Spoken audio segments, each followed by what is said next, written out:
Salut à tous, on se retrouve aujourd'hui pour parler du FC Barcelone en ce vendredi 13 octobre et on commence tout d'abord avec les photos du dernier entraînement de la semaine, bien sûr, du côté du Barça. Donc entraînement avec l'équipe première et l'équipe réserve, donc le Barça Athletic mélangé en cette trêve internationale vu qu'il manque du monde dans l'équipe première. C'est pour ça qu'il est parti piocher Xavi, bien sûr, des joueurs de l'équipe réserve ou même des joueurs de l'équipe U19, bien sûr, pour compléter le groupe. Donc voilà, quelques photos, tiens, donc Xavi, Oriol Romeu, on peut voir aussi Inigo Martinez ou même Faye, un joueur de l'équipe B, les gars, qui a pu s'entraîner avec l'équipe première aujourd'hui. Donc il y a aussi des jeunes joueurs de l'équipe U19 aussi qui se sont entraînés avec le groupe professionnel.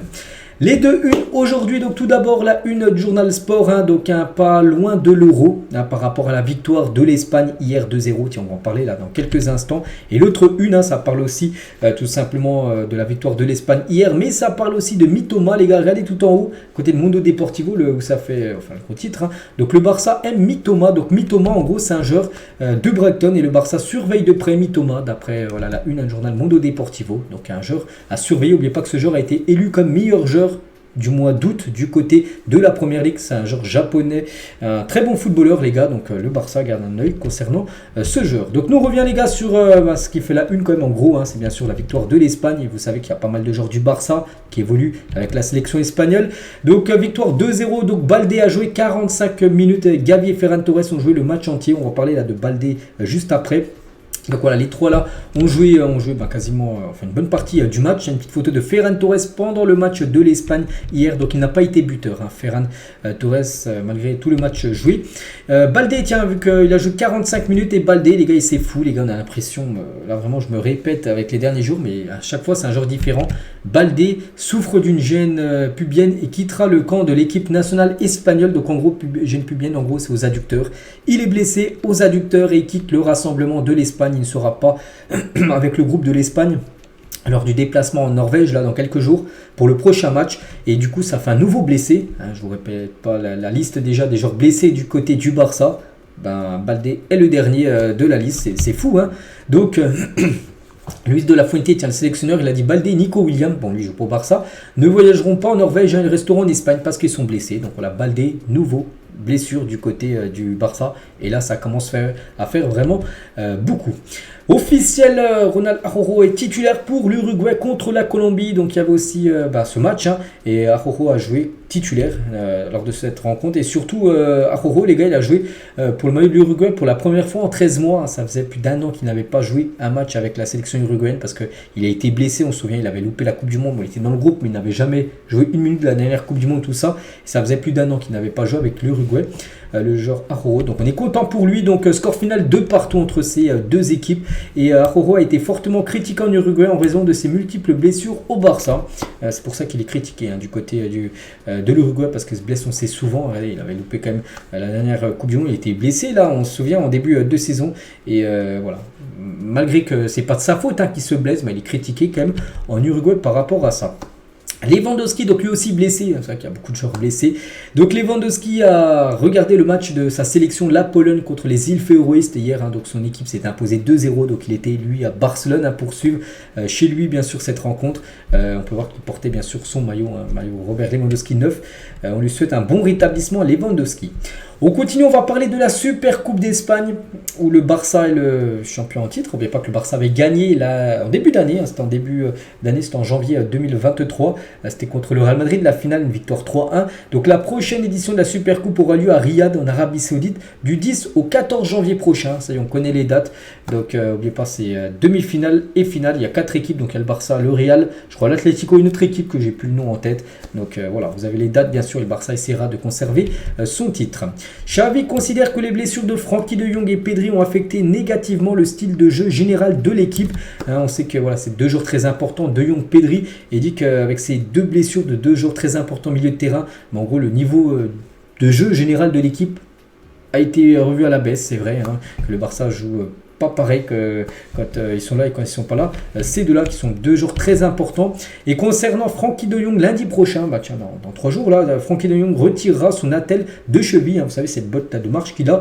Ce qu'il ressent dictera s'il pourra participer au Classico. Donc là, lundi, il va enlever ça.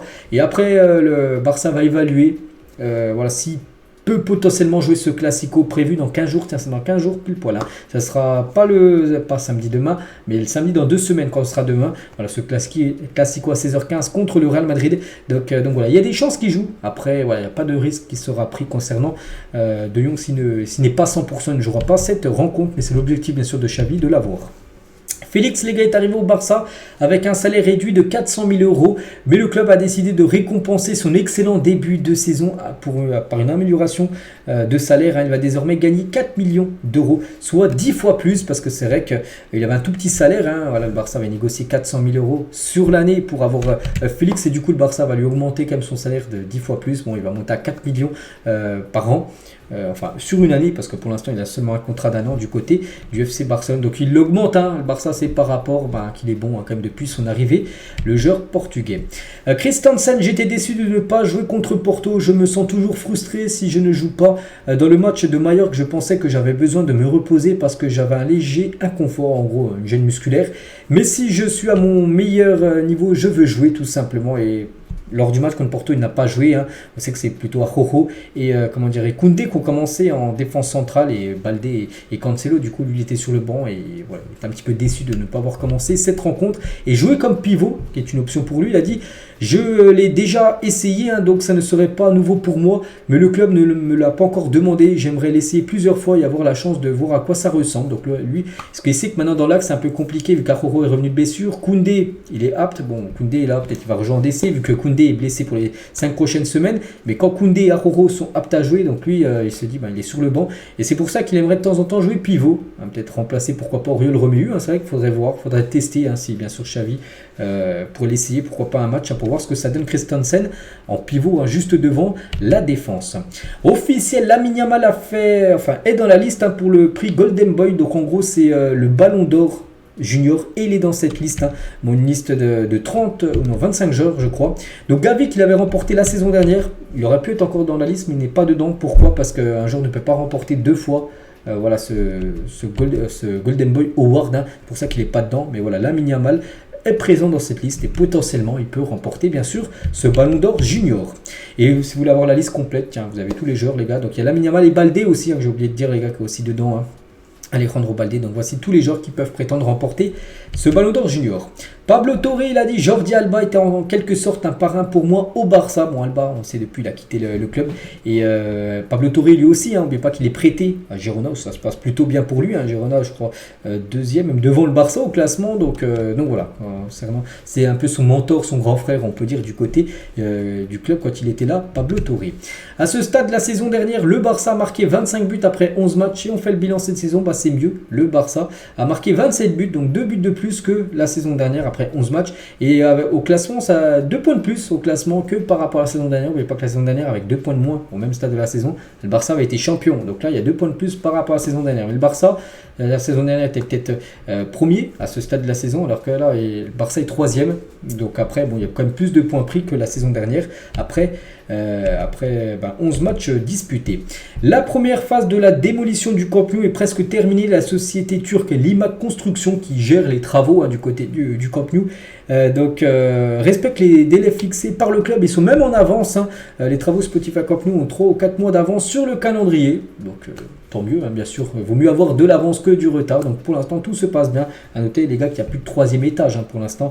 Du côté du Camp Nou, il sera remis. Il sera reconstruit, ce 3e étage. Donc on peut voir actuellement à quoi ressemble le stade mythique, le Camp Nou.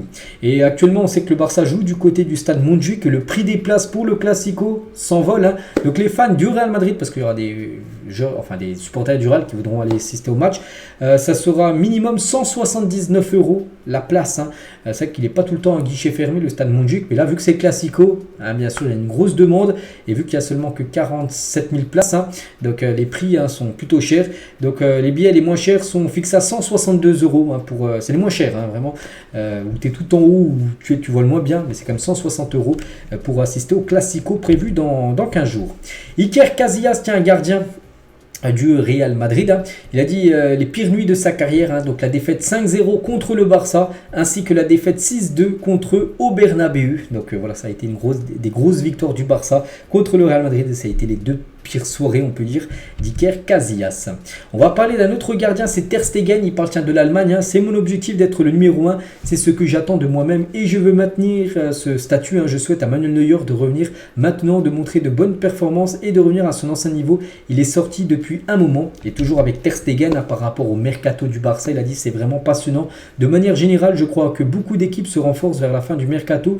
Nous avons ajouté 2 Roao hein, lors du dernier jour du mercato, hein, Cancelo et Félix. Ils vont certainement nous aider. Et oui, bien sûr, actuellement, ils aident bien sûr l'équipe du Barça. Et on finit avec Ter Stegen, hein, le capitaine, enfin de temps en temps du côté du Barça.